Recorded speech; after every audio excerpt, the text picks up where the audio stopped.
Virat chilli powder అన్ని రకాల వంటలకు పచ్చళ్లకు సరైన chilli powder. No colour, no chemicals.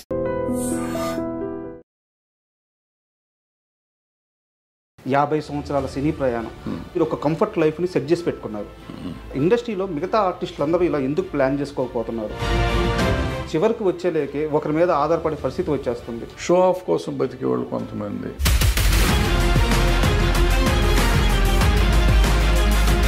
Tammareddy భరద్వాజ్కి ఇగో ఎక్కువ. మనిషి అన్నాక ప్రతివాడికి. ఫిష్ వెంకట్ని ఎందుకు సార్ ఇండస్ట్రీ అనాథగా వదిలేస్తుంది? ఎవరు వచ్చి ఎందుకు చెయ్యాలి?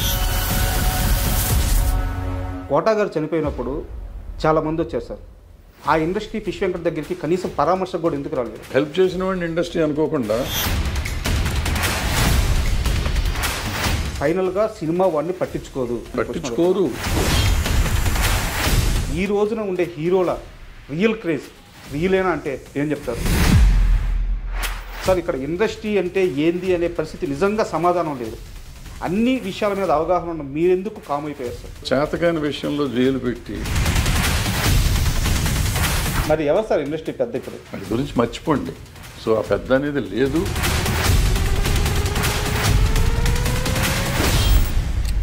సితారా నాగవంశీ గారు మాట్లాడుతూ పిఆర్ వ్యవస్థ నిర్మాతలను బ్లాక్మెయిల్ చేస్తుంది, వీళ్ళ పోడు పర్లేక మేము నిర్మాతలను బ్లాక్మెయిల్ చేసే స్టేజ్కి ఈ పిఆర్ వ్యవస్థ కానీ ఫిల్మ్ జర్నలిజం కానీ వెళ్ళిందే. పిఆర్ చెప్తాడు. కన్నప్ప సినిమా రిలీజ్ అయిన తర్వాత అక్కడ శివపార్వతులు సెట్ కాలేదు, వాళ్ళని చూడడానికి నాకు ఇబ్బందిగా ఉంది, అలాంటి కామెంట్స్ చేయడం కరెక్ట్ అంటారా? 100%. బాహుబలిని చూసి బాహుబలిని, త్రిబులార్ని చూసి త్రిబులార్ చేయలేం మనం. అనవసరంగా ఈయన పెట్టి డబ్బులు బొక్కది. పుష్ప సినిమా మీద మీ అభిప్రాయం ఎప్పటికైనా మారి సార్? మామూలుగా ఇండస్ట్రీని ప్రేమించి ఇక్కడికి ఇండస్ట్రీలోకి వచ్చే జనాలు చాలామంది ఉంటారు, బట్ ఇండస్ట్రీ అతి కొద్ది మందిని ప్రేమిస్తుంది. దాంట్లో మీరు ముందు వరుసలో ఉంటారు. 50 సంవత్సరాల సినీ ప్రయాణం, ఇండస్ట్రీలో కష్ట నష్టాల గురించి, ఇక్కడ ఉండే సుఖాల గురించి, ఇక్కడ ఉండే దుఃఖాల గురించి, ఇక్కడ మనుషుల వ్యధల గురించి, ఇక్కడ పరిస్థితుల గురించి పూర్తి అవగాహన ఉన్న వ్యక్తి మీరు. అన్ని విభాగాల్లో పనిచేస్తున్నారు. అదే సమయంలో దర్శక నిర్మాతగా మీదైన ముద్ర వేస్తున్నారు.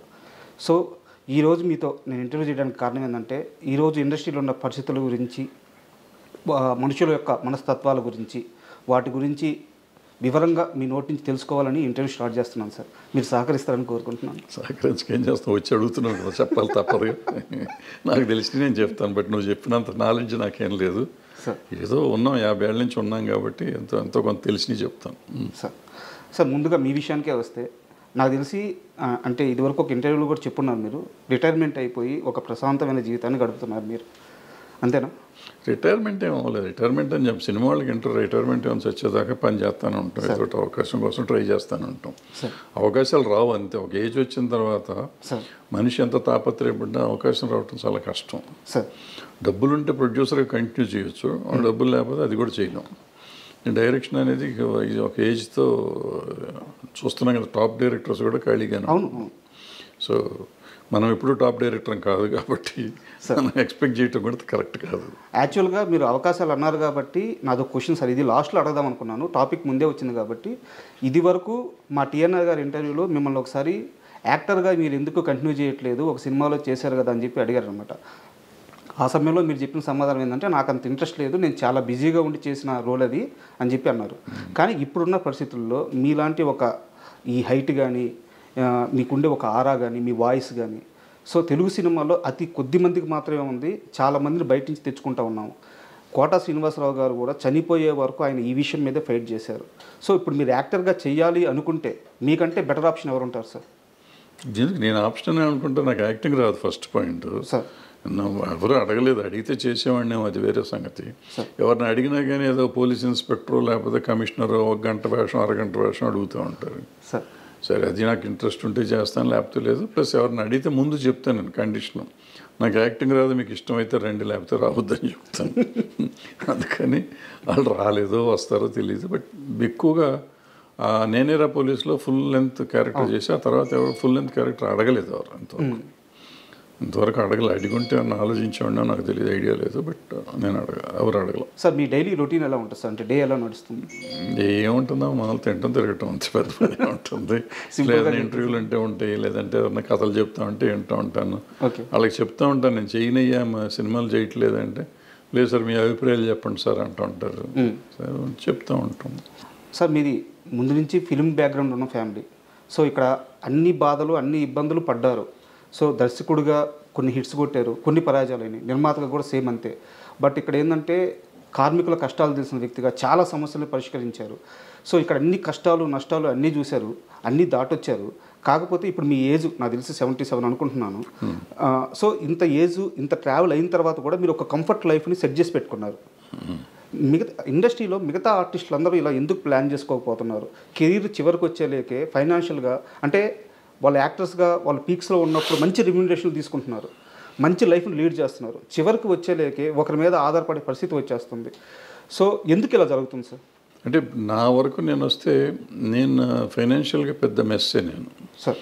నాకు నా వైఫ్ పిల్లలు వాళ్ళు చేసిన జాగ్రత్తలు, వాళ్ళు చేసిన కష్టాల వల్ల ఇవాళ నేను కొద్దిగా గొప్ప కంఫర్టబుల్గా ఉన్నాను. చాలామందితో కంపేర్ చేస్తే, అంటే ఐఎమ్ కంఫర్టబుల్ లేదని కాదు, కంపేర్ చేస్తే ఫినాన్షియల్గా ఐఎమ్ నథింగ్ సార్, కానీ I'm comfortable. So that credit goes to my family, not me. నేనేం చేయలేదు. నేను ఇప్పుడు అందుకే నెక్స్ట్ తరానికి నేను చెప్తాను, నువ్వు పని చేస్తున్నప్పుడు ఫ్యూచర్ని గురించి ఆలోచించుకో, వయసు అయిపోయినాక ఆలోచించుకో. పిల్లల మీద ఆధారపడలేం మనం.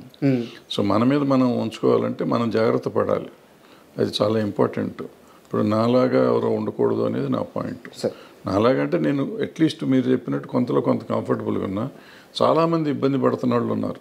ఆ ఇబ్బందులు పడకూడదంటే వచ్చినప్పుడు జాగ్రత్త పడాలి, పడకపోతే చాలా కష్టం, చాలా చాలా కష్టం ఇండస్ట్రీలో పర్టికులర్గా. ఎందుకంటే ఇండస్ట్రీలో ఎక్కువ దురలవాట్లుకి అవకాశాలు ఎక్కువ ఉన్నాయి.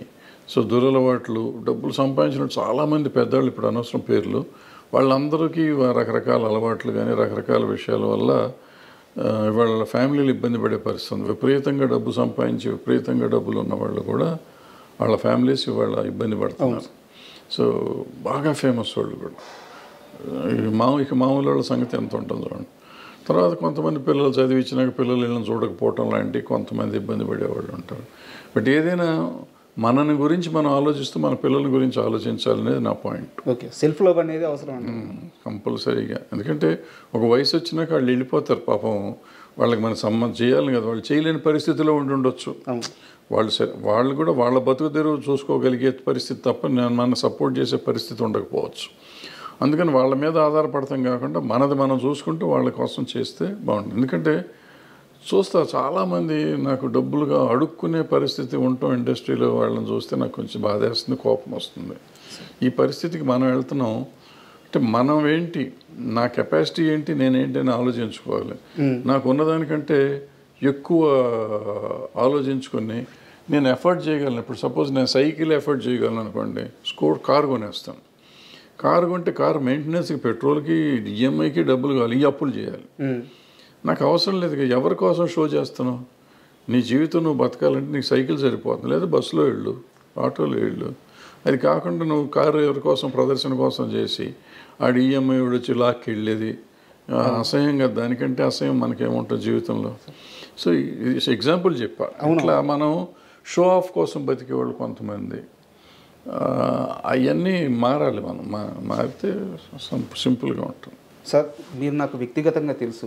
కొన్నేళ్ల క్రితం మీ కింద మీ టీంలో నేను పనిచేస్తున్నాను.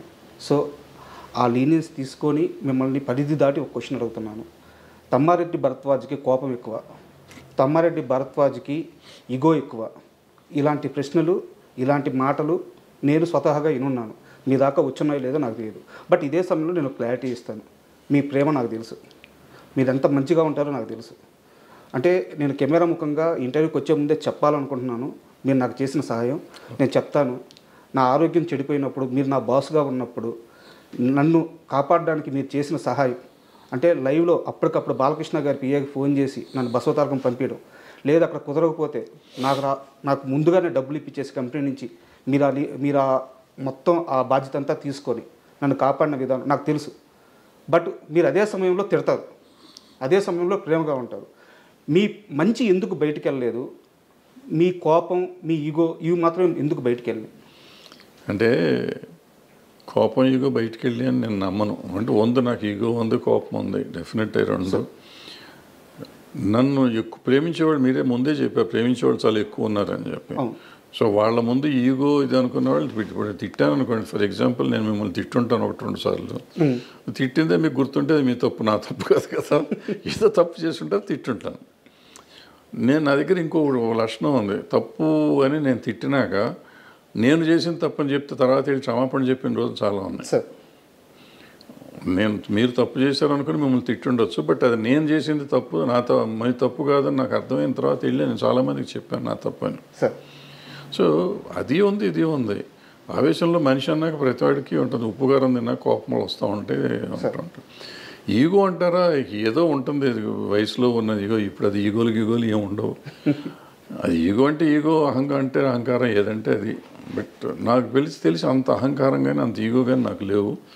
కొన్ని విషయాల్లో నేను చూపిస్తాను. అండ్ మనం ఇండస్ట్రీ గురించి మాట్లాడుకుందాం అనుకున్నాం కాబట్టి సార్ ఓపెన్గా అడుగుతున్నాను, ఫిష్ వెంకట్ని ఎందుకు సార్ ఇండస్ట్రీ అనాథగా వదిలేసింది? ఫిష్ వెంకట్ని ఇండస్ట్రీ అన్నది, ఇండస్ట్రీ అంటే ఎవరు అసలు ఫస్ట్ మీరు అది చెప్పండి. డెఫినేషన్ ఆఫ్ ద ఇండస్ట్రీ ఎవరన్నా చెప్తే దాన్ని బట్టి నేను మాట్లాడతాను. డెఫినేషన్ ఆఫ్ ద ఇండస్ట్రీయే తెలియకుండా ఎవరికాళ్ళు ఇండస్ట్రీ అని మాట్లాడతారు. ఎవరు ఇండస్ట్రీ?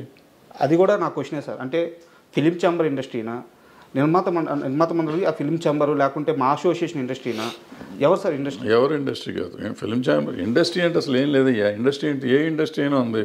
ఇప్పుడు ఒక ఇదేమంటారు, ఓ వర్కరుకి ఏదో అయ్యి చచ్చిపోయాడు ఒక ఇండస్ట్రీలో, ఆ ఇండస్ట్రీ యాజమాన్యం ఏదో చేస్తుంది కదా, యాజమాన్యం అతనికి ఉంటే ఇన్సూరెన్స్ ఉంటే ఇన్సూరెన్స్ ఇస్తుంది, లేదంటే ఎక్స్గ్రేషియా ఉంటే ఇస్తుంది, లేదా ₹1,00,000 5,000 10,000 ఇస్తారు. ఇక్కడ ఇండస్ట్రీ ఒక ఆయన సంగతి మాట్లాడతాడు ఆయన, నేనే అనుకుందాం కొంచెంసేపు. నేను ఎక్కడ పని చేశాను, వాడు నాకు బాస్. నేను ఎంతమంది దగ్గర పని చేస్తున్నాను. సో ఎవరు ఇప్పుడు నువ్వు చెప్పిన ఆయనకి నాకు సంబంధం లేదు. నేను ఇండస్ట్రీలో ఉన్నట్టే లెక్క. బట్ నాకేం సంబంధం, ఎవరు వచ్చి చేయాలి, ఎవరు వచ్చి ఎందుకు చేయాలి? ఇప్పుడు అందే ఇందాక చెప్పింది అదే, ఎవరి జాగ్రత్తలు వాళ్ళు ఉండాలని చెప్పింది అదే. సార్ ఇక్కడ నాది ఇంకో ప్రశ్న, మిమ్మల్ని మధ్యలో ఆపుతున్నందుకు క్షమించండి. అంటే నా ప్రశ్న ఏంటంటే, కోటా గారు చనిపోయినప్పుడు చాలామంది వచ్చారు సార్. అంటే నేను కోటా గారిని ఫిష్ వెంకట్ గారిని ఒకే స్థాయి నేను చెప్పట్లేదు, ఒకే గట్టు నేను కట్టట్లేదు. ఆయన స్థాయి వేరు, అంటే ఆయన అచీవ్ చేసిన విజయాలు వేరు. బట్ ఏ ఇండస్ట్రీ వచ్చింది సార్ కోటా గారి దగ్గరికి, ఆ ఇండస్ట్రీ ఫిష్ వెంకట్ దగ్గరికి కనీసం పరామర్శకు కూడా ఎందుకు రాలేదు? అంటే కోటా గారు ఆ ఫ్యామిలీ పరామర్శ కాదు. మీరు అర్థం చేసుకోవాల్సిన విషయం ఏంటంటే, కోటా గారు చేసిన సినిమాలు కానీ కోటా గారు చేసిన కంపెనీలు కానీ వేరు. ఫిష్ వెంకట్ గారు చేసిన సినిమాలు, ఫిష్ వెంకట్ గారు చేసిన కంపెనీలు వేరు. ఆయనకి పరిచయం ఉన్న వాళ్ళు వస్తారు, ఎవరైనా కానీ పోతే. ఇప్పుడు అన్ని చోట్లకి వెళ్ళాలని రూల్ ఏం లేదు. చాలామంది అడుగుతారు, ఫిష్ వెంకట్ గారు పోతే చాలామంది రోజు పోతున్నారు. అంటే అంత ఇది కాదు. ఈయన ఇప్పుడు ఆయనతో పనిచేసిన వాళ్ళు అందరూ వచ్చారు కదా అక్కడికి. ఆయనతో పనిచేసిన వాళ్ళు అందరూ వచ్చారు, ఒకళ్ళిద్దరు పెద్దవాళ్ళు కూడా వచ్చి ఉంటారు. నాకు తెలియదు ఎవరు వచ్చారు ఎవరు రాలేదు, నాకు తెలియదు, ఐడియా లేదు. సో డెఫినెట్గా కొంతమంది ఆయనతో పనిచేసిన వాళ్ళు వచ్చి ఉంటారు. అంటే నేను ఎందుకంటే ఈ క్వశ్చన్ అడిగింది దీనికోసమే సార్. ఇప్పుడు ఎవరు తెలిసిన వాళ్ళే వెళ్తారు, తెలియని వాళ్ళు ఎందుకు వెళ్తారు ఇండస్ట్రీలో? ఇప్పుడు ఆయన వచ్చినాక ఏంటంటే ఒక గబ్బర్ సింగ్ నుంచి పాపులారిటీ వచ్చింది. ఆ గబ్బర్ సింగ్ గ్యాంగ్గా పాపులర్ అయ్యారు. ఆ గ్యాంగ్ అంతా అక్కడే ఉన్నారు పాపం. వాళ్ళే చాలా చేశారని విన్నాను నేను, నాకు తెలియదు. సో వాళ్ళు చేశారు కదా, మరి వాళ్ళంతా ఇండస్ట్రీ కింద ఎందుకు తీసుకోరు మీరు? హెల్ప్ చేసిన వాడిని ఇండస్ట్రీ అనుకోకుండా భరద్వాజ్ రాలేదు, లేకపోతే ఇంకో పుల్లయ్య రాలేదు, ఎల్లయ్య రాలేదు అని మాట్లాడతాం కరెక్ట్ సార్. నీళ్ళల్లో ఒక వ్యక్తి కొట్టుకుపోతున్నప్పుడు ఆ ఇచ్చే చెయ్యి పెద్దదే ఉండాలి కదా సార్. పెద్ద చేతికి ఎక్కడి నుంచి వస్తుంది పెద్ద చెయ్యి? ఎక్కడి నుంచి వస్తుంది పెద్ద చెయ్యి? ఇప్పుడు ఈ నీళ్ళలో కొట్టుకుపోతున్నాడు, నీళ్ళలో కొట్టుకుపోతుంటే ప్రధానమంత్రి ఢిల్లీలో ఉన్నాడు, పెద్ద చెయ్యి ఉంటుంది, ఆయన అక్కడి నుంచి చెయ్యి పెడతాడా? అక్కడ ఒడ్డు నువ్వు ఉన్నావు, ఉంటే నువ్వు కదా చెయ్యి అందిస్తావు. అంటే ఈ ఒడ్డున నువ్వు అందిస్తావా, ప్రధానమంత్రి అందిస్తాడా? దగ్గర ఉన్న వ్యక్తి అందించాలి. ఇప్పుడు ముఖ్యమంత్రి ప్రధానమంత్రి ఎందుకు ఇవ్వలేదని నువ్వు అడిగితే నేను సమాధానం ఎట్లా చెప్తాను? అంటే కాదు సార్, నేను ఈ మొత్తం సినారియో అంతా ఎందుకు ఇంతలా అని అడుగుతున్నానంటే నాకు ఒక ఆన్సర్ కావాలి. ఇండస్ట్రీలో కొంతమంది ఉంటారు సార్. ఈరోజు నేను ఒక మంచి సీన్ తీసాను, ఇంటికి వచ్చి తాగుతాడు. ఈరోజు ఒక పెద్ద హీరో నన్ను భుజం మీద చేసి పలకరించాడు, అది ఇంటికి వచ్చి తాగుతాడు. ఈరోజు నా మీద కెమెరా పెట్టి 2 డైలాగులు చెప్పించాడు, వాడు ఇంటికి వచ్చి తాగుతాడు. సినిమా ఆడింది వీడు తాగుతాడు, సినిమా పోయింది వీడు తాగుతాడు. అంటే సినిమాను చూసుకొని మురిసిపోతూ ఆ ఆనందంలో వాడు చెడు అలవాట్లు చేసుకుంటా పోతూ ఉంటే ఫైనల్గా సినిమా వాడిని పట్టించుకోరు. అది అందరికీ తెలియాలి అనే ఉద్దేశంతో నేను మిమ్మల్ని పట్టించుకోండి. పైగా ఇండస్ట్రీ వాళ్ళు పట్టించుకుంటారనే తప్పు అసలు. సార్ నేను ఎంతమందితో పనిచేశాను సార్. ఇప్పుడు కోటా గారు ఎగ్జాంపుల్ మీరు చెప్పారు కాబట్టి, కోటా గారు 700 సినిమాలు చేశారు, 750 సినిమాలు చేశారు, అన్ని భాషల్లో చేశారు, అందరు హీరోలతో చేశారు. చాలా 50, 40, 50 ఏళ్ళ ప్రయాణం ఆయన, సుదీర్ఘ ప్రయాణం. ఆ ప్రయాణంలో ఎంతోమందితో ఆయన అనుబంధం ఉంది ఆయనకి. అందుకని ఆయన దగ్గరికి వచ్చారు అందరూ. అంత పోటాడుకున్న వాళ్ళు ఉన్నారు, ఆయన కొట్టిన వాళ్ళు ఉన్నారు, తిట్టిన వాళ్ళు ఉన్నారు, ఆయన తిట్టిన వాళ్ళు ఉన్నారు, ఆయన కొట్టిన వాళ్ళు ఉన్నారు, రకరకాలు ఉన్నాయి. సో మంచి అనుబంధాలు, చెడు అనుబంధాలు, మంచి ఎక్స్పీరియన్స్, చెడు ఎక్స్పీరియన్స్ చాలా ఉంది ఆయన. అందుకని అందరూ ఆయన దగ్గరికి వెళ్ళారు. మీరు చెప్పిన ఫిష్ వెంకట్ గారి దగ్గరికి ఆయన చేసిన సినిమాలు పరిమితం, ఆయన చేసిన టెక్నీషియన్స్ పరిమితం, ఆయన చేసిన ప్రొడ్యూసర్లు పరిమితం, ఆయన చేసిన యాక్టర్లు పరిమితం. ఆ పెద్ద సినిమాలు 4-5 చేశారు. చేసినప్పుడు ఆ పెద్ద యాక్టర్లు మాత్రమే వాళ్ళు పెద్ద యాక్టర్లకి ఈయన చేసిన సినిమాల లెక్క ప్రకారం చాలా చిన్న యాక్టర్ ఈయన సమబుజ్జి యాక్టర్ కాదు, అంటే కోట శ్రీనివాసరావు గారు అంత పెద్ద యాక్టర్ కాదు. సో వీళ్ళు ఎంతవరకు వస్తారు అనేది నమ్మకం లేదు. బట్ కొంతమంది అతని మీద అభిమానం ఉన్నవాళ్ళు రావచ్చు. ఆయన పనిచేస్తున్నప్పుడు ఆ పలానా హీరో ఆయన అభినందించి ఉండొచ్చు. సినిమా యాక్టర్గా కాబట్టి కొంతమంది డెఫినెట్గా గుర్తుపెట్టుకుంటారు, మర్చిపోయి ఉంటారని నేను నమ్మను. కానీ వాళ్ళందరూ రావాలని ఎక్స్పెక్ట్ చేయటం మన తప్పు అంటాను నేను. మన తప్పు. వాళ్ళు వస్తారు, అది వాళ్ళ సంస్కారం. రావాలా వద్దనేది వాళ్ళ సంస్కారం, వాళ్ళ అవసరం కంటే ఆ సంస్కారం. ఇప్పుడు అక్కడ కోట శ్రీనివాసరావు గారి స్థాయి వేరు, ఈయన స్థాయి వేరు. సో ఈయన స్థాయికి వాళ్ళు రావాలా వద్దా అనేది వేరే సంగతి. రాకపోవటాన్ని పెద్ద మనం తప్పు పడతాం, నేనైతే తప్పు పడుతున్నాను. ఒక్కసారి మీ కెరీర్ విషయానికి వస్తే సార్, అంటే మీ సినిమాలు ఎలా ఆడినాయి, వాటి కోసం మీరు ఎంత కష్టపడ్డారు, అవన్నీ కూడా ఒక చరిత్ర సార్. అంటే నా స్థాయి కానీ నా ఏజ్ కానీ వాటి గురించి అనాలిసిస్ చేయడానికి సరిపోదు. నేను వేటి గురించి మాట్లాడట్లేదు. కాకపోతే మీరు ఉమేష్ చంద్ర గారి మరణం చుట్టూ ఒక కథ రాసుకున్నారు. అంటే నా డౌట్ ఏంటంటే మీ నాన్నగారు బ్యాక్గ్రౌండ్ కానీ మీరు ఆ సినిమాలో చూపించిన కథ కానీ రెండు పూర్తి వ్యతిరేక దిశలో ఉన్నట్టు అనిపించింది నాకు. కమ్యూనిజం నుంచి వచ్చిన ఆయన మీ నాన్నగారు. సో మీరు ఈ కథలో మీ భావజాలం మాత్రం వేరే మార్గంలో వెళ్ళినట్టుంది. ఇంతకీ తమ్మారెడ్డి భావజాలం ఏదంటే ఏం చెప్తారు?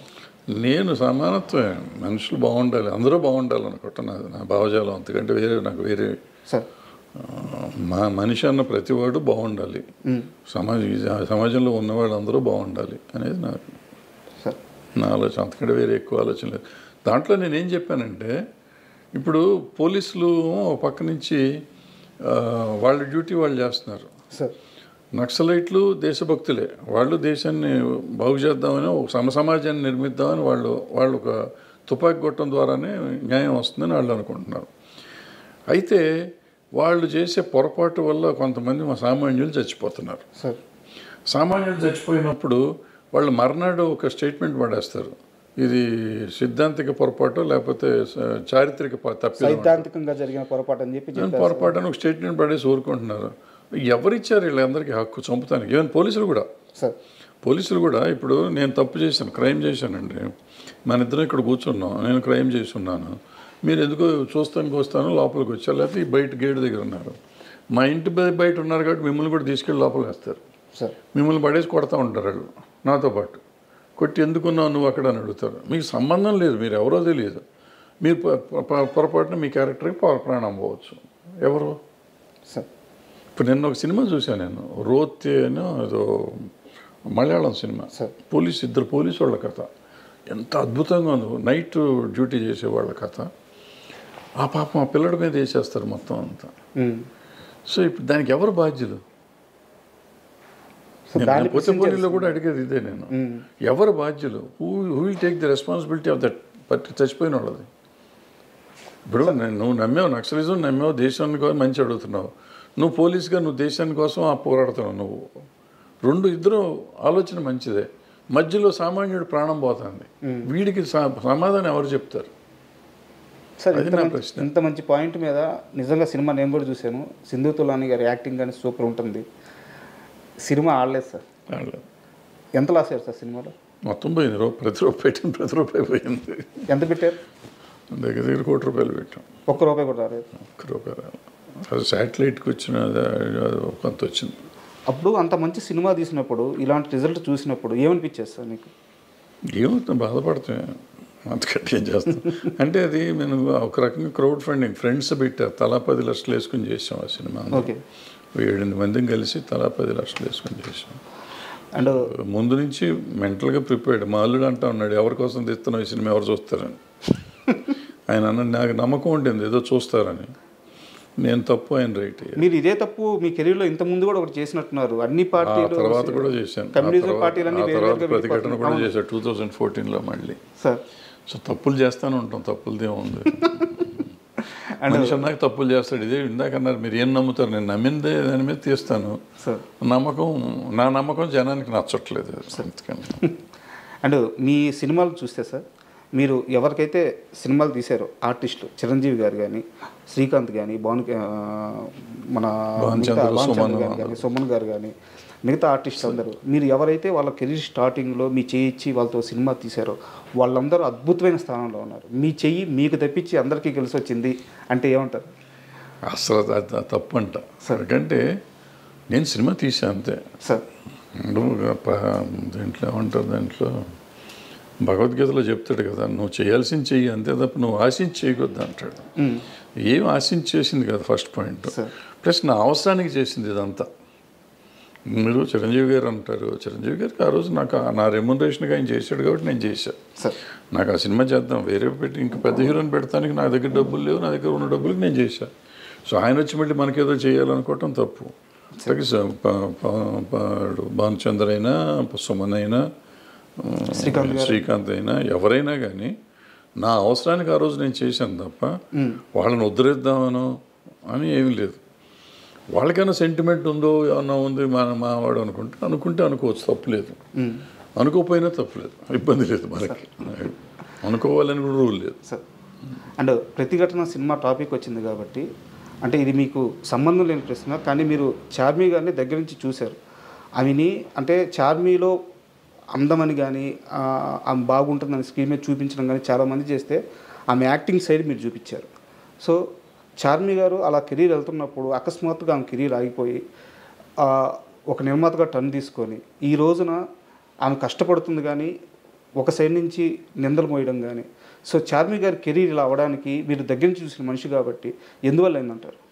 కెరీర్ అని కాదు, నేను అనుకుంటే ఆమె అంతకుముందు సక్సెస్ఫుల్ హీరోయినే. అవును. తర్వాత మన సినిమా చేసింది ఆమె, బాగా నమ్మకం ఉంటుంది. తర్వాత పూరి గారి సినిమా ఏదో చేసింది, పేరు గుర్తులేదు, జ్యోతిలక్ష్మి. అది కూడా ఆమె అద్భుతమైన పెర్ఫార్మెన్స్ చేసింది, మంచి కథ.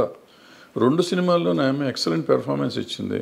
ప్రాబ్లం చిరాకేసి ఉంటుంది, వీళ్ళు మంచి సినిమాలు చూడరు, మంచి పెర్ఫార్మెన్స్ చూడరు, వీళ్ళకి అనవసరం మనం చేయటం అని ఆమె రూట్ మార్చుకుని ఉంటుంది. మార్చుకొని ప్రొడ్యూసర్ అయింది.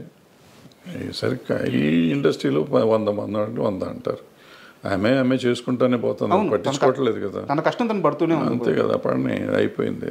మనం దాని గురించి కామెంట్ చేయటం ఎందుకు? ఆమె షీఈస్ డూయింగ్ గుడ్. డబ్బులు సంపాదించినప్పుడు సంపాదిస్తున్నారు, పోగొట్టినప్పుడు ప్రొడ్యూసర్ అనే వాళ్ళకి తప్పదు అయ్యాను. సార్ మీరు సినిమాలు చేసేటప్పుడు మీ తరంలో, అంటే తరం అంటే మళ్ళీ మీ ఏజ్ గుర్తు చేయడం అది కాదు నా ఉద్దేశం, మీరు సినిమాలు చేసేటప్పుడు సార్ హీరోలని విపరీతంగా ఆరాధించేవాళ్ళు. అయితే దాంట్లో ఎలాంటి ఒక ఫేక్ ఉండేది కాదనమాట. అంటే ఎవరో పక్క నుంచి జనాలను పుల్ చేయడం అలాంటిది ఏమి ఉండేది కాదు. హీరో రోడ్ల మీదకి వస్తే దేవుళ్ళుగా చూసేవాళ్ళు. కృష్ణ గారిని కానీ, ఎన్టీఆర్ గారు కానీ, ఏఎన్ఆర్ గారు కానీ, వాళ్ళందరినీ కూడా నిజంగా దేవుళ్ళలాగే చూశారు. అదంతా చాలా రియలిస్టిక్గా, చాలా రియాలిటీగా జరిగిన సందర్భం అది. బట్ ఈరోజు ఇండస్ట్రీలో పరిస్థితి చూస్తే యూట్యూబ్లో పాటలకి వ్యూస్ కొంటున్నామని చెప్పి నిర్మాత చెప్తున్నారు, ట్రైలర్ వ్యూస్ కొంటున్నామని చెప్పి నిర్మాత చెప్తున్నాడు. సో జనాల్ని పుల్ చేస్తున్నారు. అంటే హీరోని ఒక బ్రహ్మపదార్థంగా పెట్టి చుట్టూ హీరోని లేపడానికి మళ్ళీ వీళ్ళే ఎదురు డబ్బులు పెడుతూ ఆఖరికి బుక్ మై షోలో రేటింగ్కి కూడా డబ్బులు పెడుతున్నారు. సో నిర్మాతలే ఇంత ఖర్చు చేసి నిర్మాతలే హీరోని లేపుతున్నారు. ఈ రోజున ఉండే హీరోల రియల్ క్రేజ్ రియలేనా అంటే ఏం చెప్తారు? అంటే మరి రియల్ క్రేజే కదా, చచ్చిపోతామంటున్నారు అక్కడ. పచ్చబొట్లు పొడిపించుకుంటున్నారు చేతుల మీద, కాళ్ళ మీద, మెడ మీద, బొడ్డు మీద, అన్ని చోట్ల పొడిపించుకుంటున్నారు, గుండెల మీద, ఇన్ని చోట్ల పచ్చబొట్లు పొడిపించుకుంటున్నారంటే రియలేనే కదా. మరి నిర్మాతలకు ఎందుకు సార్ ఇన్ని కష్టాలు? ఇప్పుడు మీరు ఒకటి అడుగుతున్న ప్రశ్నలోనే సమాధానం ఉంది మీకు. సార్ ఆ రోజునైనా ఈ రోజునైనా, ఆ రోజున అట్లీస్ట్ మార్నింగ్ షోకి వచ్చేవారు ఫ్యాన్స్ అంతా.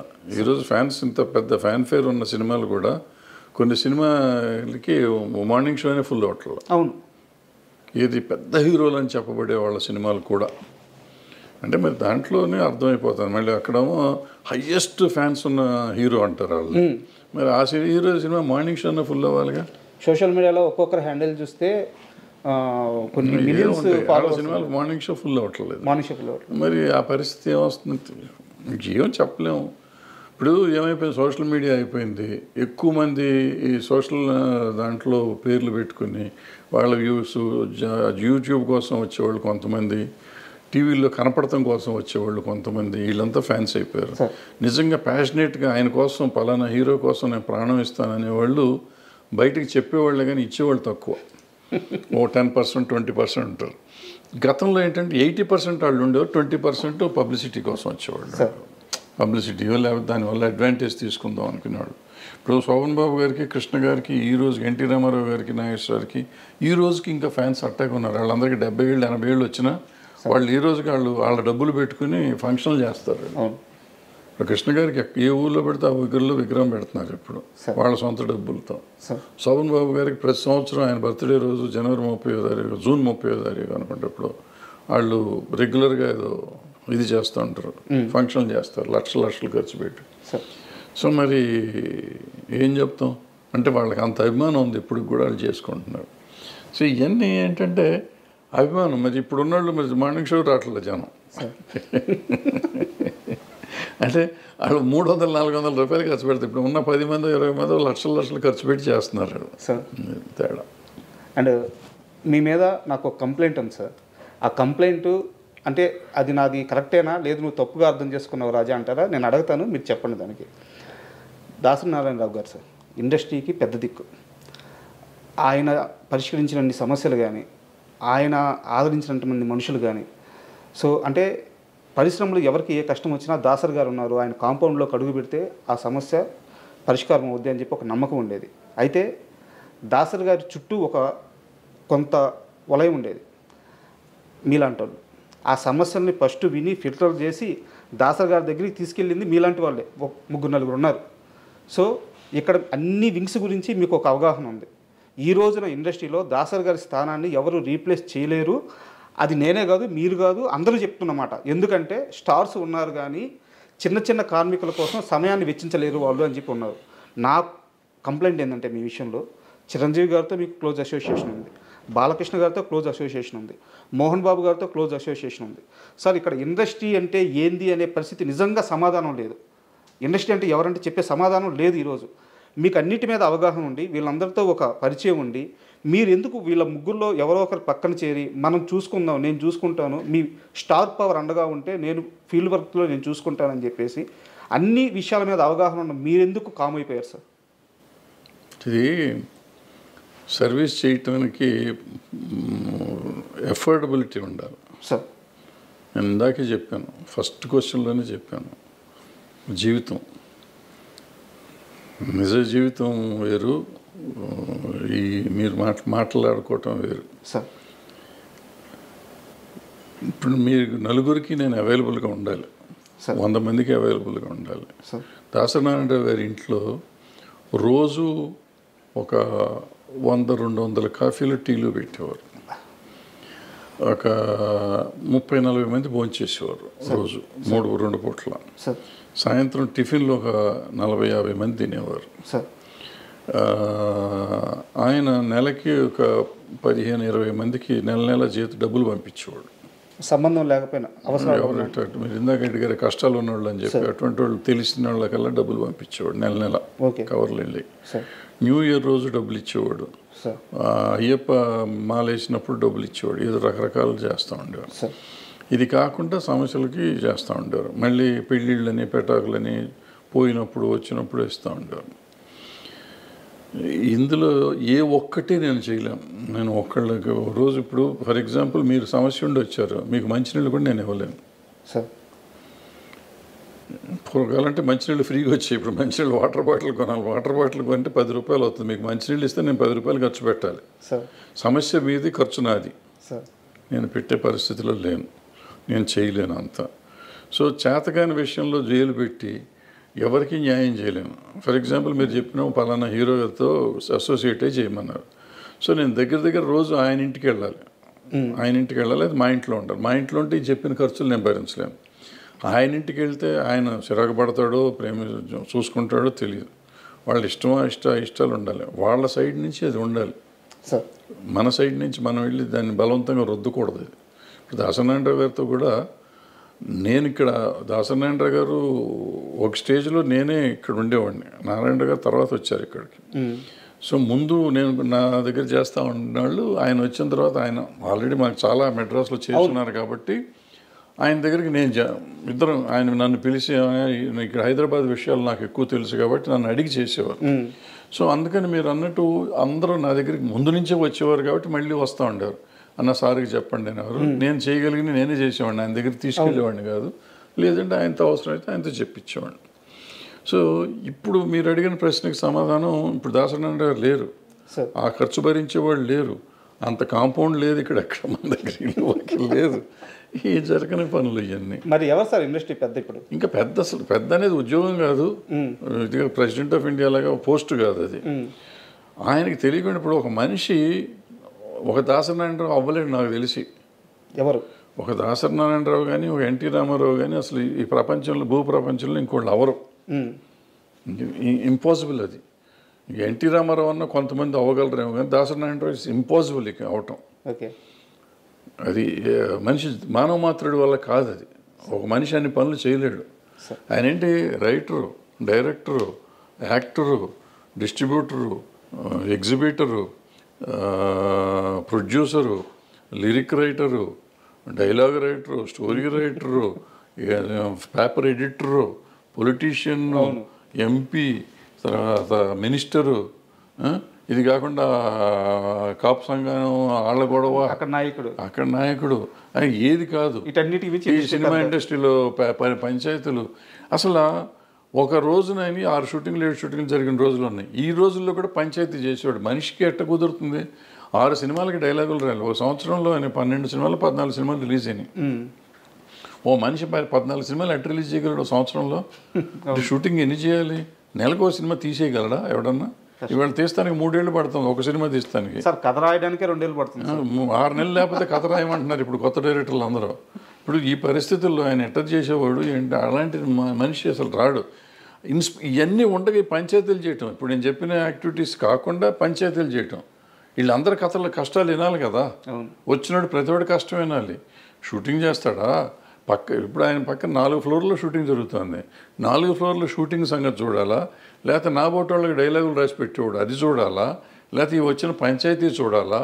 లేకపోతే ఈ కాపు సంఘం మీటింగ్ చూడాలా? ఏది చూడాలి? అందరూ అక్కడ బయట వెయిటింగ్లో ఉండేవారు. మానవుడికి సహజం అది కుదురుతుందా?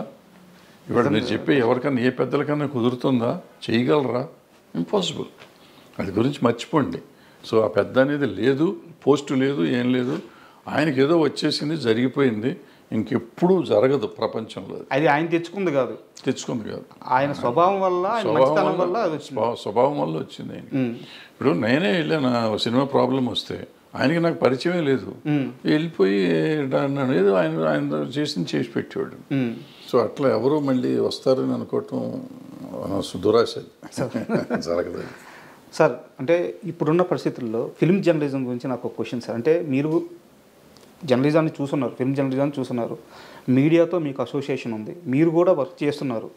ఇప్పుడున్న ఫిల్మ్ జర్నలిజం చూస్తుంటే మీకు ఏమనిపిస్తుంది సార్? అంటే ఈ రివ్యూ సిస్టమ్ కానీ, అంటే జర్నలిజం కాదా అంటే కాదు. ఇప్పుడు ముందంటే ఏదో 4 పేపర్లు ఉంటే జర్నలిజం అనేవాళ్ళం సార్. ఏదో 4 తర్వాత 2-3 ఛానళ్ళు వచ్చినాయి, ఛానల్ అనేవాళ్ళం. ఇవాళ ఏంటంటే సోషల్ మీడియా వచ్చినాక ఎంతమంది మనం సినిమా ఏదైనా పిలిస్తే, మీడియా పిలిస్తే 200 మంది వస్తున్నారు. వీళ్ళంతా జర్నలిస్టులే అంటే జర్నలిస్టులే అంటున్నారు. సో ఇది ఏది జర్నలిజం ఏది కాదు, జర్నలిజం మీద మనం డిస్కషన్ పెడతానికి లేదు.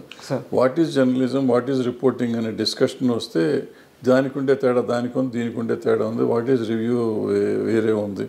సో ఇవన్నీ మాట్లాడుతూ ఉంటే అది వేరే చర్చ అది. సో వీళ్ళలో ఎవరు రివ్యూవర్స్ కాదు, వీళ్ళు ఎవరు క్రిటిక్స్ కాదు, వీళ్ళలో మెజారిటీ అందరూ కాదు, అందులో కొంతమంది నిజమైన క్రిటిక్స్ ఉన్నారు, నిజమైన రివ్యూవర్స్ ఉన్నారు. సో వీళ్ళందరినీ మనం సీరియస్గా తీసుకోవడం అనవసరం. ఎందుకంటే వాళ్ళు యూట్యూబ్ వచ్చినాక అది అందరికీ కొంతమందికి ఉపాధి అయిపోయింది. ఎక్కువగా యూట్యూబ్లో నెగిటివిటీ వస్తే డబ్బులు ఎక్కువ వస్తాయి. సో ఎక్కువ మంది నెగిటివ్ రాయటానికి ఇష్టపడతారని డబ్బులు వస్తాయి. పాజిటివ్గా మాట్లాడితే డబ్బులు రావు. ఏదైనా మంచి చెప్పామనుకోండి, బాబు మీరు ఇట్లా ఉండకూడదని చెప్పామనుకోండి, ఎవరు చూడరు. ఇట్లాగే ఉండాలని చెప్పామనుకోండి, అందరూ బ్రహ్మాండంగా ఉంటుంది. దీనికి ఇంటర్లింక్గా ఇంకో క్వశ్చన్ ఉంది సార్. మీకు ఇండస్ట్రీలో పిఆర్ వ్యవస్థ గురించి ఐడియా ఉంటుంది. రీసెంట్గా సితారా నాగవంశీ గారు మాట్లాడుతూ పిఆర్స్ మమ్మల్ని బ్లాక్మెయిల్ చేస్తున్నారు. అంటే సార్ మనం ఆ పని చేయకపోతే సినిమాకి బ్యాడ్గా రాస్తారు, సార్ మనం వాళ్ళకి బ్యాన్ కార్డ్స్ ఇవ్వకపోతే సినిమాకి బ్యాడ్గా రాస్తారు, సార్ మనం ఈ ఫంక్షన్ చేయకపోతే సినిమాకి బ్యాడ్గా రాస్తారు అని ఆయన ఓపెన్గా చెప్తున్నారు. పిఆర్ వ్యవస్థ నిర్మాతలను బ్లాక్మెయిల్ చేస్తుంది, వీళ్ళ పోడు పర్లేక మేము అదనంగా ఇంకో 30-40 లక్షలు ఖర్చు పెట్టాల్సి వస్తుంది. అంటే ఏ నిర్మాతకు కూడా ఇప్పుడు ఆయన మాటల ప్రకారం నిర్మాతలకి పిఆర్ వ్యవస్థను కానీ ఈ ఫిల్మ్ జర్నలిజంలో సోకాల్డ్ జర్నలిజం అని చెప్పుకుంటున్న వాళ్ళని కానీ ఎంటర్టైన్ చేయాలని ఏ నిర్మాతకి లేదు. అంటే నిర్మాతలను బ్లాక్మెయిల్ చేసే స్టేజ్కి ఈ పిఆర్ వ్యవస్థ కానీ ఫిల్మ్ జర్నలిజం కానీ వెళ్ళిందే? అసలు ఆ మాట తప్పది. ఇప్పుడు బ్లాక్మెయిల్ చేయబడే పరిస్థితులు నేను ఉన్నానా లేదా? నేను ఒక నిర్మాతగా నా కంటెంట్ని నేను నమ్మాలి సార్. నేను ఎవరిలో చెప్పిన మాట విని చేయాల్సిన అవసరం లేదు. నాకు అవగాహన ఉండాలి. నేను సినిమా తీసినప్పుడు నేను ఇది చేస్తే ఇది ఉంటుంది, ఇది చేస్తే ఇది ఉంటుంది. సలహాలు తీసుకోవటం తప్పులేదు, సలహాలు ఎవరైనా చెప్తే వినటం తప్పులేదు. బట్ సలహాని ఎంతవరకు మనం వాడుకోవాలి అనేది మనం ఆలోచించుకోవాలి. పిఆర్లు ఏదో చెప్తూ ఉంటారు. ఇప్పుడు ఏమవుతుంది, ఇప్పుడు నేను ఏం చేస్తాను, సినిమా తీసాను అనుకున్నాను ఫర్ ఎగ్జాంపుల్. ఆ సినిమా తీసినాక ఒక సినిమా ఫ్లాప్ అయింది. ఫ్లాప్ అయితే నీ బోటోడు వచ్చి సార్ మీరు సరిగ్గా ప్రమోట్ చేయలేదు సార్ అంటాను. సరిగ్గా ప్రమోట్ చేయలేదంటే నేనేమంటాను, పిఆర్ని పట్టుకుని నువ్వు సరిగ్గా పిఆర్ చేయలేదురా అంటాం. పిఆర్ చేయలేదంటే పిఆర్ ఏమంటాడంటే నువ్వు అదిగో అక్కడ కవర్ ఇవ్వలేదు, లేదా ఇక్కడ నువ్వు ప్రీ రిలీజ్ ఫంక్షన్ పెట్టలేదు, లేదంటే ఆడియో ఫంక్షన్ పెట్టలేదు, ఏదో పెట్టలేదు, పెట్టుంటే పబ్లిసిటీ అయ్యేది, లేదంటే సోషల్ మీడియా వాళ్ళకి డబ్బులు ఇచ్చి ఉండాల్సింది, లేకపోతే నువ్వు ఇందాక చెప్పినట్టు ఆడియో కొని ఉండాల్సింది, వ్యూవర్షిప్ కొనాల్సింది, ఇటువంటి రకరకాలు ఏదో చెప్తూ ఉంటారు. ఇవన్నీ చేసినప్పుడు మిలియన్స్ ఆఫ్ వ్యూస్ వచ్చిన సాంగ్స్ వచ్చిన సినిమా ఉంది. దానికి ఓపెనింగ్ రాని సినిమాలు చాలా నేను చెప్పగలను, పేర్లు చెప్పగలను. మరి ఎందుకు రావట్లేదు అంటే ఏది బ్యాడ్ టాక్ అంటారు, బ్యాడ్ రివ్యూస్ అంటారు. మనకి మొన్న వచ్చిన కల్కి సినిమా ఉంది, 2.5 ఇచ్చారు చాలామంది, బ్యాడ్ రివ్యూ కూడా ఉంది. మరి అది చాలా 1200 కోట్లు 1300 కోట్లు చేసిందిగా. మరి ఎందుకు చేసింది? దేవరా సినిమా పోయిందన్నారు, దానికి 2.5 ఇచ్చారు. మరి అది 300-400 కోట్లు చేసిందిగా.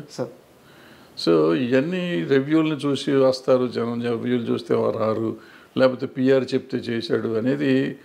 మనం మన సినిమా తీసి సార్ వర్షం వచ్చిందానికి నాకు కలెక్షన్ లేవు, ఎండ ఎక్కువగా ఉంది కలెక్షన్ లేవు, మరి పక్క థియేటర్లో సినిమా ఫుల్ అవుతుంది, పక్క థియేటర్లో సినిమా ఫుల్ అవుతుంది, నా థియేటర్లో ఫుల్ అవట్లా. నా సినిమాకి ఎండ, నా సినిమాకి వర్షం వస్తుంది, కానీ పక్క సినిమాకి ఎండ వర్షం రాదా? సో ఇవన్నీ మనం వంకలు పెట్టుకున్నాం. వంకలైనా మాకు డొంకంతా తిరిగింది అంటారు. అది అంటే పిఆర్లు తప్పేం లేదు. పిఆర్లు వాళ్ళు పాప మంచి చేయాలని అనుకుంటారు. ఏమవుతుంది, పక్క సినిమాకి వాళ్ళు పాత ఇంకో పిఆర్ అది చేసి ఉంటాడు. అది చేసినప్పుడు ఆ సినిమా లక్కీగా ఆడి ఉంటుంది. పిఆర్ చేసినందుకు ఆడతారు. ఫస్ట్ మనం తెలుసుకోవాల్సిన ప్రొడ్యూసర్గా ఎవరు చెప్పింది జరగదు, మనం చెప్పిందే జరుగుతుంది, మనం అనుకునేదే జరుగుతుంది. మనం అనుకోవాలి, మనం డిజైన్ చేసుకోవాలి, ప్రతిదానికి మన ఇన్వాల్వ్మెంట్ ఉండాలి. Master of the film, master of the product you should be the producer. అది అయితే ఇవన్నీ రావు, ఇవన్నీ secondary. Of course hero centred industry, hero మూలన నీకు ఓపెనింగ్ వస్తుంది. బట్ ఆ సినిమాలో కంటెంట్ లేకపోతే ఏం లేదు. ఆ కంటెంట్ ఎవరు ఎన్నుకోవాలి, నువ్వు ఎన్నుకోవాలి. లేదు నా హీరో నా మాట ఏం లేదు, ఆయన చెప్పింది నేను చేశాను, ఆయన డేట్ల కోసం నువ్వు ఎంపర్లాడినప్పుడు you are doing a businessman. నువ్వు when you are a business మ్యాన్గా నువ్వు చెయ్యి. ఇంకా నీ నువ్వు పిఆర్ని పెట్టుకున్నందుకేగా. ఇంకా పిఆర్ బ్లాక్మెయిల్ చేస్తున్నాడు అంటే ఎందుకు? పిఆర్ చెప్తాడు 30 లక్షలు కదా 50 లక్షలు ఖర్చు పెట్టమంటాడు, నువ్వు పెట్టు. లేకపోతే ఈ పిఆర్ని తీసి అసలు నువ్వే చేసుకో, ఎవడొద్దన్నాడు? దాని మీద కంప్లైంట్ ఇవ్వటం ఎందుకు? సార్ సార్ మొదటిసారి అంటే నాకు ఈ మధ్యకాలంలో మీరు మాట్లాడిన మాటల్లో నాకు బాగా అబ్జెక్షన్ అనిపించిన ఒక సందర్భం సార్. మంచు విష్ణు గారు అంటే మీకు కన్నప్ప రిలీజ్కి ముందు ఇంటర్వ్యూ ఇచ్చారు. అంటే ఆ ఇంటర్వ్యూలో మిమ్మల్ని ఆయన హోస్ట్ లాగా ఒక యాంకర్ గానో చూడలేదు. ఒక పెదనాన్న స్థానంలోనో ఒక బాబాయ్ స్థానంలోనో కూర్చోబెట్టి వాళ్ళ ఇంటి విషయాలు కూడా మీరు రండి, మీలాంటి పెద్ద మనిషి వస్తే కూర్చోడానికి మేము రెడీ అని చెప్పేసి మీకు అంత పెద్ద స్థానం ఇచ్చారు. అయితే కన్నప్ప సినిమా రిలీజ్ అయిన తర్వాత సినిమా రన్నింగ్లో ఉంది, థియేటర్లో ఆడుతుంది, అక్కడ శివపార్వతులు సెట్ కాలేదు, వాళ్ళని చూడడానికి నాకు ఇబ్బందిగా ఉంది, సో ఇలాంటి కామెంట్స్ చేశారు. మిమ్మల్ని అంత నమ్మిన మనిషి అన్నేళ్ళు కష్టపడి అన్ని కోట్లు ఖర్చు పెట్టి సినిమా తీసి మీకు అంత స్థానం ఇచ్చి మీకు అంత ప్రయారిటీ ఇస్తున్న మనిషి, సో ఒక రకంగా చెప్పాలంటే చావోరేవో అన్నట్టు సిచ్యువేషన్ విష్ణు గారిది. అలాంటి టైంలో మీరు అలాంటి కామెంట్స్ చేయడం కరెక్ట్ అంటారా? 100% తప్పేం లేదు. ఎప్పుడు చెప్పాను నేను? 9వ రోజు చెప్పా సార్. 9వ రోజు చెప్పాను నేను చూసింది 8వ రోజు సినిమా, 9వ రోజు పెట్టా, 10వ రోజు పబ్లిష్ అయ్యి ఉంటాను నాకు తెలిసి. అంతే సార్. 10 రోజుల తర్వాత అప్పటికి అయిపోయింది సినిమా, కలెక్షన్లు అయిపోయినాయి. అయిపోయినాక కూడా చెప్పకపోతే వాళ్ళకి తెలియాలి కదా వాళ్ళ సినిమా ఏం తప్పు. నేను సినిమా చూడలే ముందు, సినిమా చూస్తుంటే డెఫినెట్గా పెట్టుండేవాడు కదా ముందు చూస్తుంటే. నేను 10 రోజుల తర్వాత కలెక్షన్లు కూడా అయిపోయినాక కలెక్షన్లు ఇంకా రావట్లేదు అనే టైంలో సినిమా చూశాను నేను చూసినప్పుడు థియేటర్లో జనం కూడా లేరు, అయినా చూసి సినిమా. సో ఆ తర్వాత 1 or 2 days తీసేసినట్టున్నా సినిమా. సో అప్పుడు పెట్టాను నేను. మీకు విష్ణు గారు ఏమైనా ఫోన్ చేశారా? నేనే ఫోన్ చేశాను, విష్ణుకి ఫోన్ చేసి మోహన్ బాబు గారికి కూడా ఫోన్ చేశాను. ఓకే. ఫోన్ చేసి మీరు ఈ తప్పు చేశారు, ఎందుకు చేశారు ఈ తప్పు, ఈ ఎవరు లేకపోయినా కానీ ఆడేది ఆ సినిమా, బ్రహ్మాండంగా ఆడేది సినిమా, సూపర్ హిట్ అవ్వాల్సిన సినిమాని మీరందరూ కలిసి average cinema, below average cinema చేశారు. ఫ్లాప్ సినిమా అన్నాను నేను ఇప్పటికి కూడా. ఓపెనింగ్ వచ్చింది ఆ మాత్రం. బట్ ప్రభాస్ లాంటి వాడు మీకు డేట్లు ఇచ్చి చేస్తున్నప్పుడు దాన్ని మనం నిలబెట్టుకుని ఉంటే ఎంత సెన్సేషనల్ అయ్యేది ఆ సినిమా. సో బాగా తీయటం వేరును ఒక కంటెంట్ని చంపుకోవటం వేరు. ఇవాళ చాలామందికి అర్థం కావాల్సిన విషయం, పులిని చూసి నాకు బాహుబలిని చూసి బాహుబలిని, త్రిబులార్ని చూసి త్రిబులార్ చేయలేం మనం. అంతే. మనకి ఈ కాళహస్తి మహత్యం కానీ భక్త కన్నప్ప కానీ 2-3 వర్షన్స్ 4-5 వర్షన్స్ తీశారు. ఇప్పటికి 10 సార్లు తీశారు సినిమాలు. తెలుగులో 2-3 సార్లు వచ్చినా మిగతా భాషల్లో కూడా తీశారు. సో అది అన్ని సార్లు ప్రూవ్ అయిన సినిమా. మరి ఇప్పుడు యావరేజ్ ఎందుకయింది? అక్కడ ప్రతిసారి భక్తిభావం నిలబడింది, ఇక్కడ భక్తిభావం నిలబడలేదు. ఇక్కడ శివుడు పార్వతి వెకిలిగా ఉన్నారు. అది చెప్పాలి. నేను చెప్పాను, డైరెక్ట్గా ఫోన్ చేసి చెప్పాను. నేనే ఇట్లా యూట్యూబ్లో పెట్టుకోవాలా, యూట్యూబ్లో పెట్టే ముందే ఫోన్ చేశా. పెడతానని చెప్పలేదు, అది వేరే. బట్ వాళ్ళకి ఫోన్ చేసి చెప్పాను, ఇద్దరికి చెప్పాను. మోహన్ బాబు గారిని గట్టిగా అన్నాను నేను, మీరు పట్టించుకుని ఉంటే ఇట్లా ఉండదు సినిమా. ఎందుకంటే ఆయన అసిస్టెంట్ డైరెక్టర్ చేశాడు, యాక్టరు, మంచి యాక్టరు, ఆయనకు తెలుసు, అన్ని విషయాలు తెలుసు. మరి పట్టించుకోకుండా భక్తి లేకుండా సినిమా తీసి భక్త కన్నప్పని వారియర్ సినిమా చేస్తే ఎట్టా ఉంటుంది సినిమా? ఆ సినిమా రేంజ్కి ఆ సినిమా ఆడింది వాళ్ళ. బట్ అదే ప్రభాస్ గారిని వాడుకొని చేసినందుకు చేసిన ప్రభాస్ క్యారెక్టర్ చాలా బాగుంది ఆ సినిమాలో. కానీ ఎప్పుడైతే ఎవరైతే శివుడు భక్తుడైన, శివుడే సరిగ్గా లేకపోతే ఇంక భక్తి ఎక్కడ వస్తుంది? సో క్యారెక్టర్ ఫిట్నెస్ ఒకటి కావాలి. వచ్చి అనామకుడిని పెట్టినా పర్వాలేదు, బాగుండేది. ఈ అనవసరంగా ఈయన పెట్టి డబ్బులు బొక్కది. ఆ డబ్బులే ఇప్పుడు నష్టం వస్తాయి. ఒకవేళ నష్టం వస్తే వాళ్ళిద్దరికి ఇచ్చిన ప్రతి రూపాయి నష్టమే నా లెక్కలో. అంటే సో అందుకని ఇప్పుడు మీరు అన్నారు, మీరు ఇంతకుముందు కూడా అన్నారు నాకు ఈగో అనో లేకపోతే కోపం అనో ఇంకోటనో మన వాళ్ళకి కూడా మనం చెప్పకపోతే ఏంటి? ఇది కాకుండా నన్ను సీనియర్ ఇంతకుముందు అడిగారు, మీరు ఈ ఇండస్ట్రీ కోసం ఏంటని. ఇండస్ట్రీకి ఈ పాఠం చెప్పాలి. ఇది నేను చెప్పకపోతే, నాకు తెలిసినంత వరకు తప్పో ఒప్పో నేను చెప్పింది చెప్పకపోతే రేపు ఇంకోళ్ళు తీస్తారు, ఇంకో కన్నప్ప తీస్తారు, అది ఫ్లాప్ అవుతుంది. మీరు పాండురంగ మహత్యం తీశాడు రాఘవేంద్రరావు గారు, పాండురంగాన్ని, ఆయన ఇలాగే తప్పులు చేశాడు, అది పోయింది. సో భక్తి సినిమాని భక్తిభావంతో మీరు తీయకపోతే ఆ సినిమాలు పోతాయి. మీరు పాండురంగ సినిమా తీసుకోండి, కన్నప్ప తీసుకోండి, ఇంకోటి తీసుకోండి. మరి బాలకృష్ణ గారు రాఘవేంద్ర గారు పెద్ద సినిమానే కదా అది. మరి ఎందుకాళ్ళ పాటలు కూడా బాగానే హిట్ అయినాయి, ఎందుకాళ్ళ దాంట్లో పాత సినిమాలో ఉన్న భక్తి ఏది? ఆ ఎమోషన్ ఎక్కడ దొరికింది? రాలేదు. ఎందుకు రాలేదు? ఎందుకు తీయలేకపోయారు మీరు? సో ఏదో మార్పులు మీరు చేద్దాం అనుకుంటే అవ్వదు అది. సార్ ఏదో చేసేద్దాం, వాళ్ళు చేసిన దానికంటే మనం గొప్పగా చేద్దాం, గొప్పగా చెయ్యండి. ఆ భక్తి పారవస్యం ఎవరికైనా రావాలి. సినిమా చూస్తుంటే అనుభూతి రావాలి, రోమాలు నెక్కిపోవాలి. భక్తి సినిమాల్లో ఉండే అడ్వాంటేజ్ అది. సినిమా రిచ్గా తీశారా, ఖర్చు పెట్టారా లేదా కాదు, భక్తి వచ్చేస్తుంది ఆటోమేటిక్గా. నేను దేవుడికి దండం పెట్టను, కానీ భక్తి సినిమాలు చూస్తుంటే నా కళ్ళెమ్మటి నీళ్ళు వచ్చేస్తాయి. ఒక రకమైన జలధరింపు వస్తుంది బాడీలో సినిమాలు చూస్తుంటే. అది అంటే యాజ్ ఎ కామన్ ఆడియన్స్, భక్తుడు సినిమా దేవుడు కాదు కాదు అక్కడ ఎమోషన్ వస్తుంది. ఇప్పుడు అన్నమయ్య సినిమా చూస్తాం. అన్నమయ్యలో ఆయన జీవితం అంతా ఆయన కోసం దారపోస్తాడు. దారపోసినాక ఆ లాస్ట్ సీన్లో ఉన్నప్పుడు అప్పుడు జోలపాట పాడావు చూడు అంటే ఆయన విష్ణుమూర్తి పాడతాడు, వెంకటేశ్వర స్వామి పాడతాడు ఆ పాట. అవును, నా పాట మీ నోటి గుండా అంటే నేను జన్మ తరించింది అయ్యా అంటా ఉంటే వాళ్ళ వాళ్ళ వాళ్ళ వాళ్ళు ఈ రోజుకి ఏడుస్తాను నేను. అది 20 సార్లు చూశాను నేను, చూసి ఉంటా 20-30 సార్లు చూసి ఉంటా. ఈ రోజుకి లాస్ట్ అప్పుడప్పుడు భక్తి భావంలో అని 15 నిమిషాలు వేస్తారు. ఆ డైలాగ్ వచ్చినప్పుడు ఏడుపు వచ్చేస్తుంది.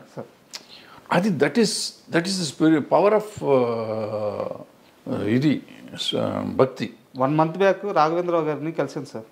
ఆయన దగ్గరికి వెళ్ళి ఒక సందర్భం వెళ్ళి బ్లెస్సింగ్స్ తీసుకున్నాను. ఆ సమయంలో ఈరోజు మీరు ఏదైతే ఎగ్జాంపుల్ చెప్పారో ఆ గడప దగ్గరికి వచ్చి తను రాసిన పాటలన్నీ అక్కడ వేసి ఆ దర్శనం అవ్వగానే అదే ఎగ్జాంపుల్ సార్ నాకు ఆయన చెప్పినప్పుడు ఈ రోజుకి ఆయన అన్నమయ్య అంటే రాఘవేంద్రరావు అలాగే పులకరించిపోతున్నారు. ఆయన నేను తీయలేదా ఆ సినిమా, వెంకటేశ్వర స్వామి నా చేత తీపించుకున్నారు అంటున్నారు.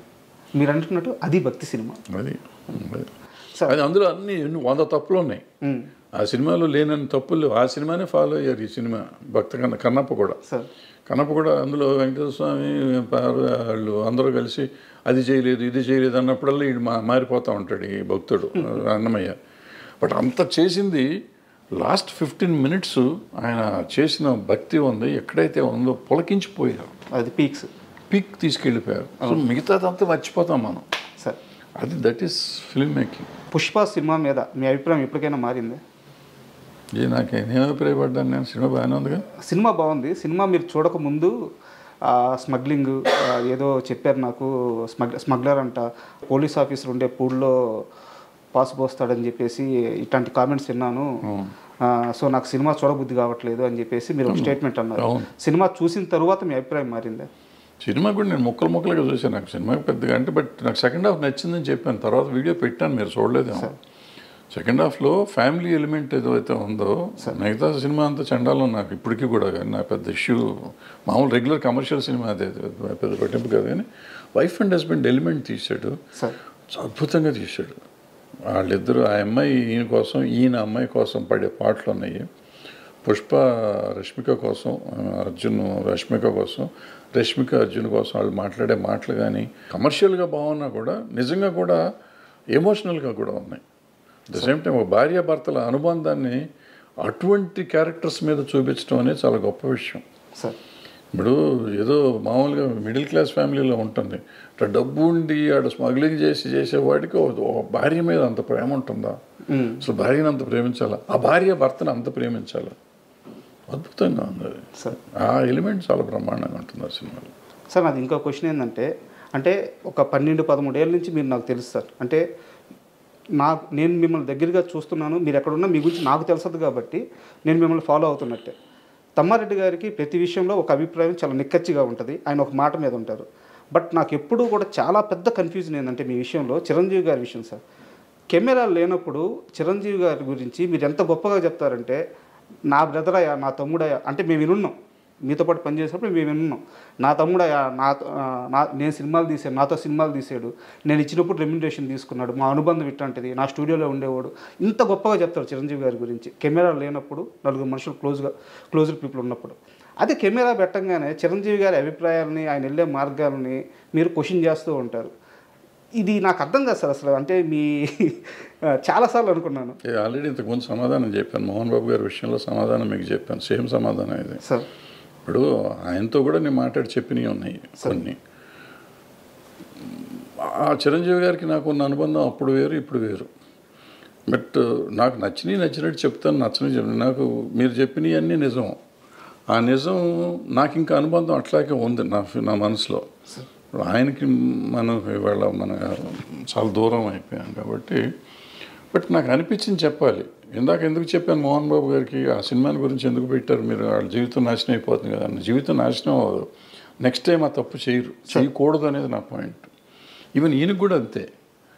ఆయనకి ఇవాళకి నా తమ్ముడే, ఏ రోజుకి నా తమ్ముడే, నేను చచ్చేదాకా నాకు తమ్ముడే అతను, అది కాదంటల్లా. అతని వెల్ విషర్నే నేను. వాళ్ళు ఒప్పుకున్నా ఒప్పుకోకపోయినా, నమ్మినా నమ్మకపోయినా ఆయన వెల్ విషర్నే.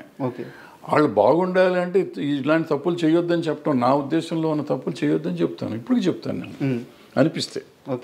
ఊరికి ప్రతిదానికి వచ్చేసి పని పాట లేకుండా దాని గురించి ఇప్పుడు మంచి మాటలు చాలా చెప్తాను నేను.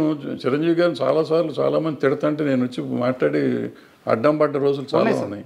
మరి ఎందుకు పడుతున్నాను, నాకేం అవసరం సార్? నాకు అర్థం ఆయన నన్ను అడగడు కదా పాపం. ఎప్పుడు నాకు ఫోన్ చేసి ఏమంటే వాళ్ళు ఎవరో నన్ను తిడుతున్నారు మీరు రెండని పాపం ఎప్పుడు అనలేదు, వాళ్ళు ఏ జోలికి రాలేదు. బట్ ఎవరో అంటే తప్పు కదా. ఒక మనిషిని ఎందుకు ఇష్టాలతో సంబంధం లేదు. ముందు ఒక మనిషిని మనం కాపాడతాం కాదు, అనవసరంగా అతన్ని స్కేప్ గోట్ని చేయకూడదు. ఆయన చిరంజీవి గారు అవ్వచ్చు, ఇంకోళ్ళు అవ్వచ్చు, ఎవరినైనా కానీ మనం అనవసరంగా దాన్ని చేయకూడదు. ఎవరిలో అడ్వాంటేజ్ నోరు ఉంది కదా అని ఎవడు పడితే ఆడు ఏది పడితే అది మాట్లాడితే మనం క్షమించకూడదు, వదిలిపెట్టకూడదు. అంటే at least I should raise my voice. Sir ఆయన కోసం నేను మంచి కోసం చెప్తాను. ఏదైనా తప్పు అని నేను చెప్పేది చాలామంది నెగిటివ్గా తీసుకుంటారు. నెగిటివ్ కాదు, నా ఉద్దేశంలో పాజిటివ్. అతనుకున్న చరిష్మాకి ఆయనకున్న దానికి కొన్ని ఆయన చేయకుండా ఉంటే బాగుంటుందని నాకు అనిపిస్తుంది. బట్ ఆయన పరిధిలో ఆయనకుంటే ఆయనకుంటేది మనం అవసరం అనుకో ఎక్కువ. బట్ ఆగలేను. అది కూడా ఎవరిని అడిగితే చెప్తాను, కావాలని పెట్టి వీడియో పెట్టి చెప్పడం అనేది నేను చేయను. అంటే ఎందుకన్నా అంటే సార్, ఇప్పుడు ఇండస్ట్రీ అని కాదు సార్, 2 తెలుగు రాష్ట్రాల్లో కానీ మన ఇండియా వైడ్ కానీ మేము చిరంజీవి తమ్ముళ్ళవి, చిరంజీవి మా అన్నయ్య, మెగాస్టార్ మా అన్నయ్య అని చెప్పుకునే వాళ్ళు కొన్ని కోట్ల మంది ఉన్నారు. బట్ చిరంజీవి నా తమ్ముడు అని చెప్పే ఒకే ఒక్క పర్సన్ తమ్మారెడ్డి భరద్వాజ. అది మీరు ఎప్పుడు చెప్తూ వస్తున్నారు. బట్ ఏంటంటే కొన్ని సందర్భాల్లో మీరు చేసే కామెంట్స్ ఆయన మంచి కోసమే కానీ వెల్ విషర్గా కానీ చేసే కామెంట్స్ అవి రాంగ్గా పోర్ట్రేట్ అయ్యి వెళ్ళిపోయినప్పుడు కొంతమందికి రాంగ్గా అర్థమవుతుంది. అన్నీ తెలిసిన మనిషిగా నాకు ఈ వైరుధ్యం అర్థం కాలేదు, అందుకని అడిగాను. పడ్డోడు ఎప్పుడు చెడ్డోడు కదా మనకి. కానీ ఇండస్ట్రీలో ఆ నలుగురు ఎవరు అసలు ఉన్నారా లేరా? అన్నీ అయిపోయినాయి, వాళ్ళే ఒప్పుకున్నారు కదా. మళ్ళీ ఇప్పుడు కొత్తగా నేను ఎందుకు మాట్లాడతాను, వాళ్ళే వచ్చి ఈ మధ్య చెప్పారు మేమే నలుగురిలో ఉన్నాం కానీ మేము లేవు దాంట్లో అని చెప్పుకున్నాం. అంటే సమస్య ఏంటంటే చెప్పిన వాళ్ళందరూ మేము లేవంటున్నారు. అది చెప్పలేదు కాబట్టి, చెప్పారు కాబట్టి ఆ నలుగురే. మేము లేవన్న నలుగురు. అండ్ రానున్న కాలంలో చిన్న సినిమాల పరిస్థితి ఎలా ఉండబోతుంది? ఇప్పుడున్న ఇండస్ట్రీ విధానం అంటే ఈ సినిమాలు తీసే విధానం కానీ, కోట్లు ఖర్చు పెట్టి హీరోలకి ఈ భారీ రెమ్యునరేషన్ ఇచ్చి వెళ్తున్న ఈ విధానం కానీ ఇండస్ట్రీ రాబోయే 10-15 సంవత్సరాల్లో ఏ స్థాయిలో ఉండబోతుంది మీరు అనుకుంటున్నారు? చిన్న సినిమాల పరిస్థితి ఎలా ఉండబోతుంది? పెద్ద సినిమాలు తీసే నిర్మాతల పరిస్థితి ఎలా ఉండబోతుంది? ఏం చాలా దుర్భరంగా ఉంటుంది, చూడాలి. అంటే మంచి సినిమాలు కొంచెం చిన్న సినిమాలు అది మన కోర్టు ఆడినట్టు, బలగం ఆడినట్టు చిన్న సినిమాలు ఆడుతున్నాయి కదా, అట్లా ఆడుతూనే ఉంటాయి. But bad position. సార్ చాలా విలువైన మీ సమయాన్ని మాకు కేటాయించి, అంటే నేను అడగంగానే ఇంటర్వ్యూకి ఒప్పుకొని నన్ను ఎంకరేజ్ చేశారు. సో మీకు విలువైన సమయాన్ని మాకు ఇచ్చారు, చాలా థ్యాంక్ యూ సార్. మరో మంచి టాపిక్తో వీలైతే మళ్ళీ ఒక మంచి ఇంటర్వ్యూ చేద్దాం. Thank you.